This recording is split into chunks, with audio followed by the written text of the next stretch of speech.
በግንብ ላይ ሆኖ የሚሰልለውም ቢሆን አንድም ሰው ከኔ አያመልጥም። እኔ ወዳለሁበት እስከ ረቡዕ ቀን ድረስ ካላመጣችሁም ሥጋችሁን ለሰማይ ወፎች እሰጣለሁ።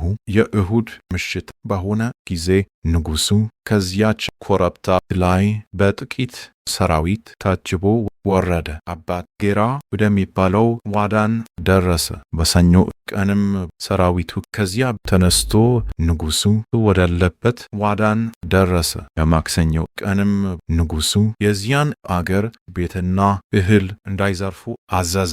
ቃሉን አቅልለው በዘረፉ ጊዜ ግን ይዘው ያመጧቸው ዘንድ አገልጋዮቹን ላካቸው። እነዚህንም ዘራፊዎች ባመጧቸው ጊዜ ጆሮዎቻቸውን አስቆረጠ። ነገር ግን ለዚህ ታሪክ ጸሐፊ ረዳት አገልጋይ ስለ ድህነቱ አዘነለትና ጆሮውን እንዳያስቆርጥ አደረገ። ጆሮውን አትቁረጡት፣ ይሂድ፣ ተዉት አለ። እግዚአብሔር ጠላቶቹን ያንበረክክለት የዘላለም ምሕረትንም ይስጠው። በዚያም ሳለ የዳሞቱ ደጃዝማች ማሞ ለብቻው መጣ። ቀደም ሲል በደንገል በር በኩል አልፎ የነበረው ፊት አውራሪ አግናጥዮስም በተሾመበት ሰራዊት ታጅቦ መጣ። በረቡዕ ቀንም ከጃዊ ወገን የመጣ ሰው አለመኖሩን ንጉሡ ባወቀ ጊዜ ተሿሚዎችንና ተሻሪዎችን መኳንንት ሰብስቦ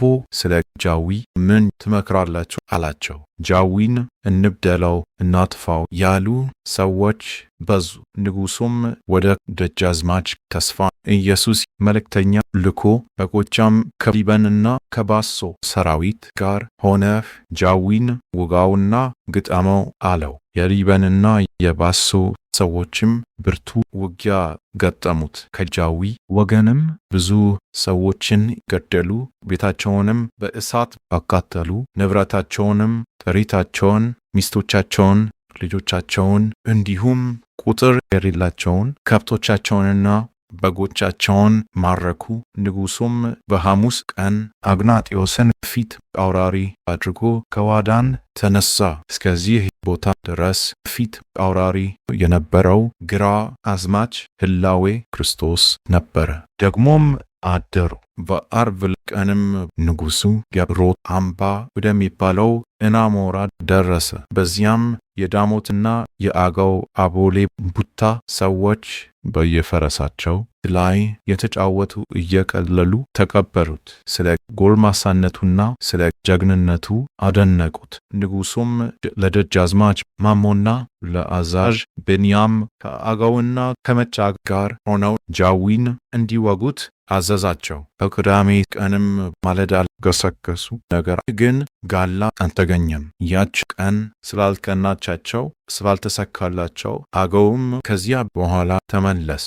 ይህ በሆነ ጊዜ ደጃዝማች ማሞና አዛዥ ብንያም ከፈረሶቻቸው ወርደው በእግራቸው ቆሙ። በፊታቸው የሚቆም ጠላት ባላገኙ ጊዜ ግን በፈረሶቻቸው ላይ ተጭነው ተመለሱ።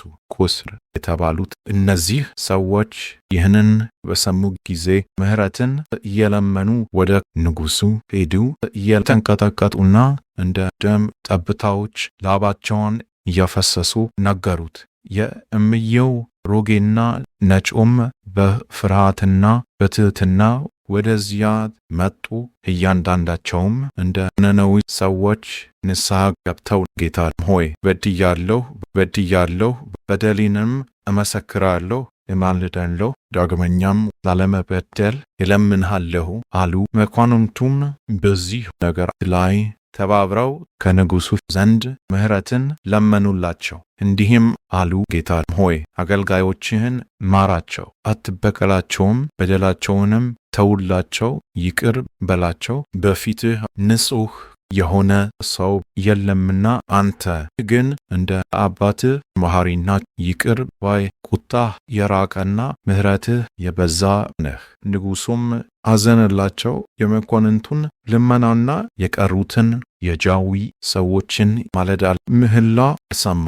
ማራቸውም፣ ዕዳቸውንም ይቅር አላቸው። በጃዊ ምድርም ታላቅ ደስታ ሆነ። ጎጃምን በሰነጠቃት አውራጃዎቿንም ሁሉ ለዞራት። በልቡ ምንም ፍርሃት ሳይገባ በዳሞት መካከል ላለፈው ለዚህ ለንጉሥ በካፋ ኃይልንና ድልን ለሰጠው ለእግዚአብሔር ምስጋና ይግባው። ይህንንም ያደረገው ሰዎችን የሚያደነግጡትንና በልባቸው ትዕቢትና በምክራቸው ቁጣ ልብን የሚሰብሩትን አመፀኞች ጠላቶቹን ወሬ እየሰማ ነበረ።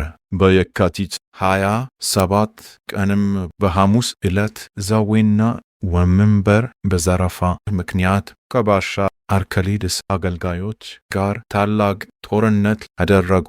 ዛዌም አገልጋዮቹን በጦር ወጓቸውና ሁለቱ ሞቱ።